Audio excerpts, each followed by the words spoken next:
Isang magandang hapon mga kapatid.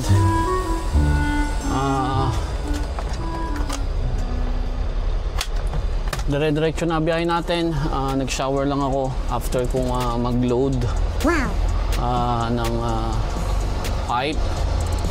So meron pa tayong natitirang 4 hours of driving. So nasa Medicine Hat tayo, Alberta. Ang layo nito is around 11 to 12 hours of drive. So sakto kapag ginamit ko yung driving hours ko na naiiwan, bukas na sa Winnipeg na ako. So gagamitin ko yung 3 hours pa or mahigit, tsaka ako mag-stop. So yeah, samahan nyo ako hanggang mamaya. Malapit nang lulubog yung araw, pero sikat na sikat pa. Although patalikod tayo dyan kasi eastward ang biyahe natin. Hindi tayo papuntang west, papunta tayong east. So tatalikod tayo sa araw na yan. Well, kanina nagmumuni-muni ako. Iniisip ko yung mga nakalipas na panahon sa buhay ko. Especially yung mga trabaho na pinasok ko, unang-unang mga trabaho, mga bansa na pinuntahan ko. Naisip ko lahat. In 400 meters, turn left on Box Springs Road northwest. Nagbulay-bulay ako, binalikan ko yung mga panahon kung saan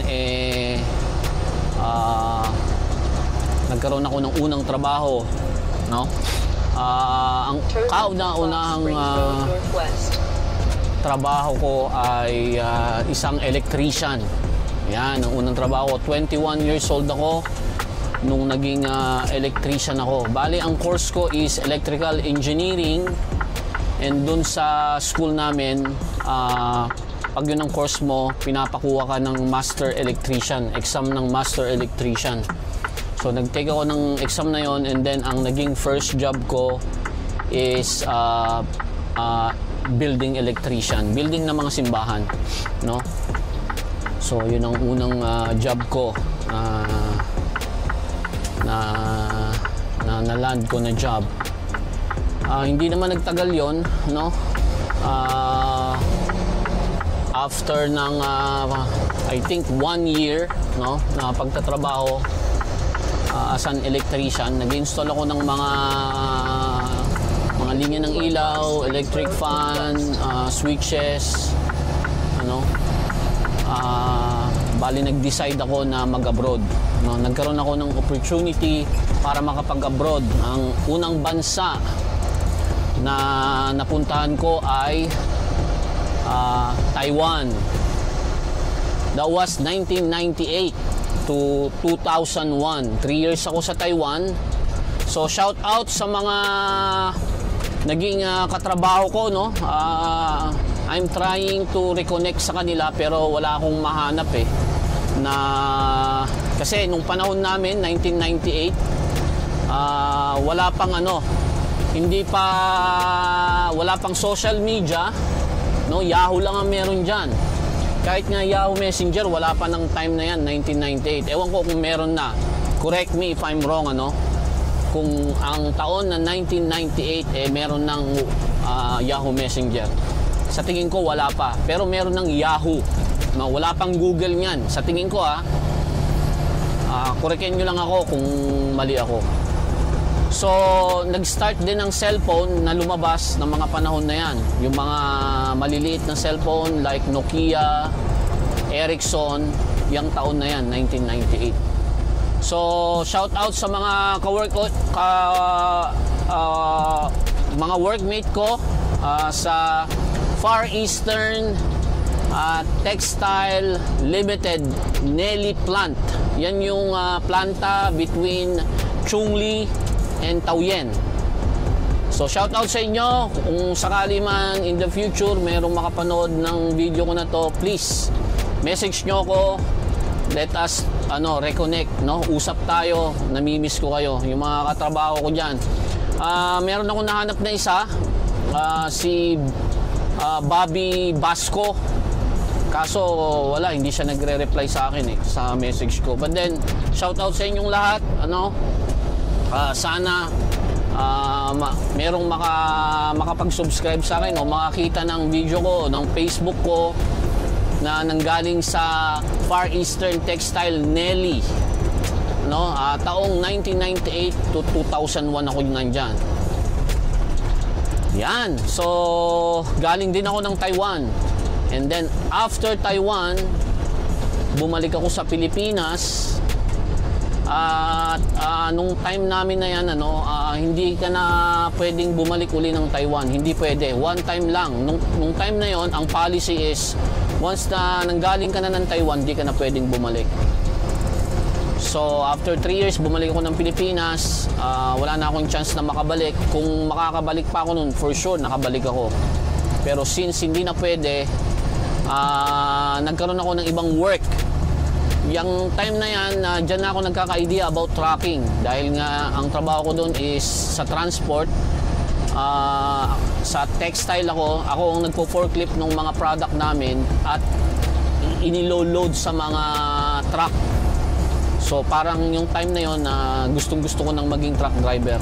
And then, nung nakabalik na ako ng Pilipinas, sabi ko, kukuha na ako ng experience bilang isang truck driver. So, nakapasok ako sa isang trucking company dyan sa Dagupan. Sa CSI Lucao, Golden Ties, sa Goldilocks. Naging truck driver ako dyan for 6 months. Gusto ko pa sanang i-extend yon, pero parang ayaw nila sa akin. So, hindi ako na-extend na. Nakausap ko na yung mga ibang katrabahoan ko. Shout out sa'yo, Edward La Fortesa. Yan, kasamahan ko yan. Retired driver nga yan sa 5-star bus. Si Edward La Fortesa, si Reggie, si Janong, si Kuya Rudy. Hopefully, message nyo ako kasi nag-message ako sa messenger nyo. Hindi nyo naman ako mini-message. So, nagtrabaho rin ako sa Pilipinas as a truck driver for 6 months. Hindi naman malaking truck. Yung sakto lang, yung close van for 6 months. Shout out sa mga taga Goldilocks dyan, sa CSI Lucao. Message nyo ako, And then, after nun, nakakuha na ako ng experience. Nag-try na ako mag-apply bilang isang truck driver sa Qatar. So, naalala ko pa yung interview ko sa Lead Resources, dyan sa Manila yun Ewan ko kung, Manila yun, sa Manila. Alam ko sa Manila yun, yung Lead Resources. So, nandun yung employer, in-interview ko, then bumagsak ako kasi 6 months pa lang yung experience ko at hindi ako nag-drive ng malalaking truck, So, yung maliliit lang. So, sabi nila, hindi ako qualified, kulang ako sa experience. So, yon, hindi ako natuloy sa Qatar. But then, during that day, meron pang isang interview ng employer. At yun yung as delivery driver na lang sa isang fast food chain sa Saudi Arabia. So, natanggap ako doon.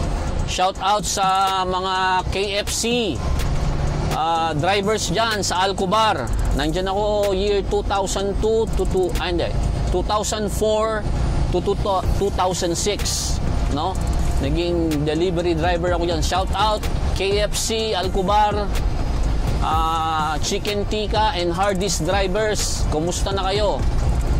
Wala pa rin akong na-meet or naka-message ulit ng mga ka-worker ko dyan. Nakalimutan ko ng mga names nila. If ever na mapanood nyo to, please message nyo ako. Kumustahan tayo. Then after ng Saudi Arabia ko, bumalik ako ng Pilipinas. Tinuloy kong mag-aral. So natapos ko ang computer programming and network technology dyan sa ACLC yan. Ngayon, Ama Dagupan na. So shout out sa mga taga Ama Dagupan, ACLC. Yung mga kabatch ko, yung iba, meron pa akong contact sa kanila. Shoutout sa inyo, kamusta kayong lahat? That time, parang ginibap ko na yung kagustuhan ko maging truck driver. Ang naging plano ko na is maging isang network administrator. Kaya nag-training ako for Cisco exam. NCEE ba yun? Nag-exam ako niya, nag-training ako, nag-enroll ako, nag-self-study ako. Gusto kong maging isang network administrator or network engineer. But then, nung time na gusto ko nang mag-exam, natanggap ako sa South Korea bilang sa isang hydroponics farm, Pulhana. Yung mga ka-workmate ko sa Pulhana, may mga contact pa ako sa kanila. Nag-work ako sa Taiwan 2008 to 2013, almost 5 years. To be exact, 4 years and 10 months. Nag-work ako dyan sa isang hydroponics farm bilang isang technician, forklift operator, farmer, etc. blah blah blah, all around, no? And nakapag-work din ako sa isang poultry farm, no? As a technician din. So 5 years yan. And then yun na, bumalik na ako ng Pilipinas. Na-employ din ako sa iba't ibang klaseng work, like call center, no? Naging call center ako ng healthcare account sa mga taga The Results sa Alaska Land, dyan sa may Pasig Rosario. Shout out sa inyo. Yung mga ibang kabatch ko, may contact pa kami, dalawa sa kanila. Kamusta kayo lahat? So sa mga makakapanood, message nyo ako, kwentuhan tayo. And then of course, as a technical support sa Swan Security, nakapag-work din ako dyan. At syempre naman, hindi ko makakalimutan ang aking Grab Uber family, no? Naging Grab driver ako and Uber. Yung Uber, sandali lang yan sa Pilipinas, umalis sila kaagad. But then sa Grab, matagal din ako nag-Grab.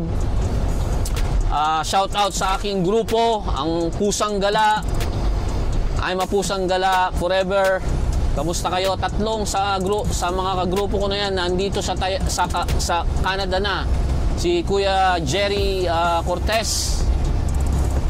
Cortez ba ang apelido ni Kuya Jerry? Basta si Kuya Jerry, shout out sa'yo. Nasa Calgary siya. At si Chamberlain, nasa Nipawa, Manitoba. Magkalapit lang kami, pero madalang kaming magkita. Kuya Jerry, pag nagawi ka ng Baita, Manitoba, message mo kami. Kita-kita tayo.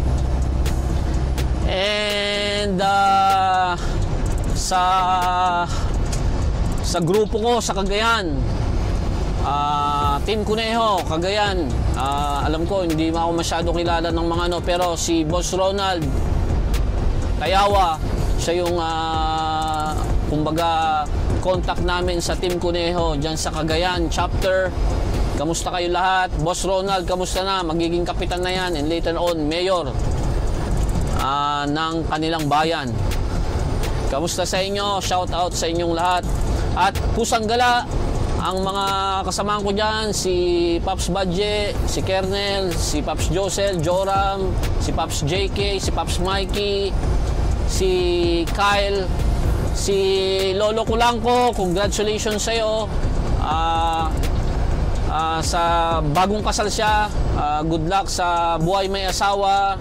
Magtino ka na, Lolo. Shoutout sa'yo. Kamusta sa inyong lahat? Namimiss ko na kayo. And of course, ngayon dito sa aking company, New Hope Transport Limited, kay to my boss, Boss Jake, and Boss Jason, and ng mga admin, ng mga bosses namin, ang dispatch ko, si Rene. Thank you so much sa mga help ninyo sa akin, sa pag-guide nyo sa akin para mas maging effective na employee ako ng ating company. And thank you sa bagong truck, Sir Jake, Sir Jason. Thank you so much sa pagtitiwala dito sa bagong unit na in-issue nyo sa akin. Thank you, thank you. Yun lang. Yun ang buong history ng aking work. Simula nung 21 years old ako at hanggang ngayon, wag nyo nang alamin ang edad ko ngayon dahil Medyo thunders na tayo, pero ito nagwo-work pa rin tayo, and nag-e-enjoy ako, no? Nag-e-enjoy ako sa work ko ngayon. Ito ang pinakagusto kong work, hindi ako nagsisisi. Pinagmamalaki ko na ako ay isang truck driver. Sa mga kabady natin nandiyan sa Pilipinas, huwag kayong papayag na mamaliitin kayo. Marangal ang ating trabaho, malaki ang naitutulong natin sa ating ekonomiya. Taas no tayo na ipagmalaki na tayo ay isang truck driver.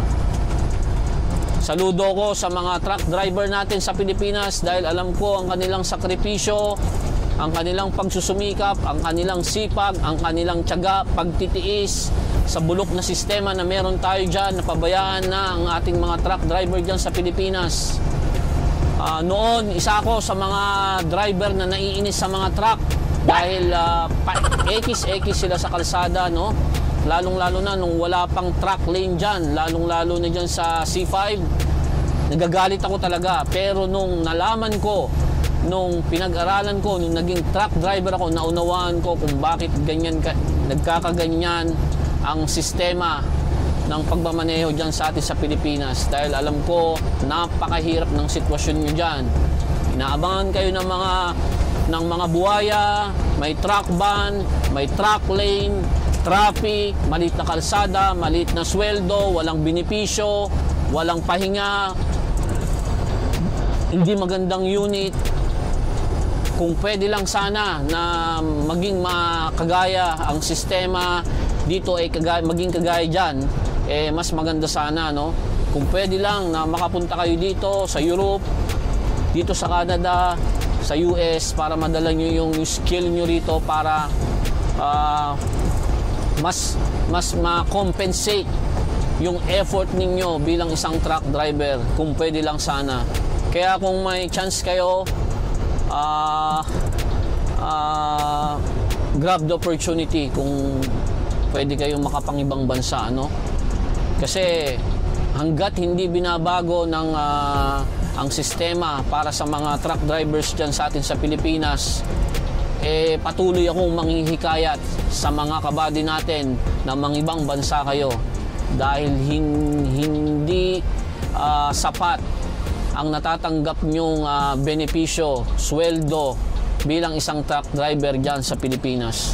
Malayong malayo yung natatanggap namin ditong benepisyo sa effort na ibinibigay namin. Huwag kayong mawawalan ng pag-asa. Patuloy kayong sumubaybay sa mga vloggers natin na truck driver na makakapagbigay sa inyo ng inspirasyon. Dahil ako, ang pagpunta ko rito sa Canada, bunga ng inspirasyon na binigay ng ating mga magigiting na truck driver, vlogger dito sa Canada. Shout out kay Boss Marco, Pinoy Trucker, kay Lakay Trucker, at kay paring MTV. Hindi na siya ngayon nag-video. But then, malaki rin ang naitulong niya sa akin. Kay Pilyang Trucker, batang-batang trucker yan. Na-inspired ako sa kanya dahil batang-bata siya pero truck driver siya dito sa Canada. Sa airpot niya, kay Kuya Jess. At sa lahat ng truck driver, vlogger dito sa Canada, shout out sa inyo. Maraming salamat sa inyo. Kung di dahil sa inyo, malamang baka wala ako dito. Kaya sa inyo mga kabady, dyan man kayo sa Pilipinas o sa ibang panig ng mundo, Europe man, Saudi Arabia, kung may chance kayo na makapunta rito sa North America, please i-grab nyo yung opportunity habang bata pa kayo. Ako, may edad na ako na nakapunta rito. Lahat posible basta ginusto natin at pinagplanuhan natin at huwag nating bibitawan yung pangarap natin. Yun lamang po. Naikwento ko lang ang aking kwento mula nung ako'y nakapagtrabaho, 21 years old, hanggang sa makarating ako dito sa Canada. At naway patuloy kayong sumubaybay. At maraming salamat sa inyo. At hanggang sa muli po, laging tandaan, mata sa kalsada, kamay sa manibela. Isang magandang araw, Manibelang Pinoy po.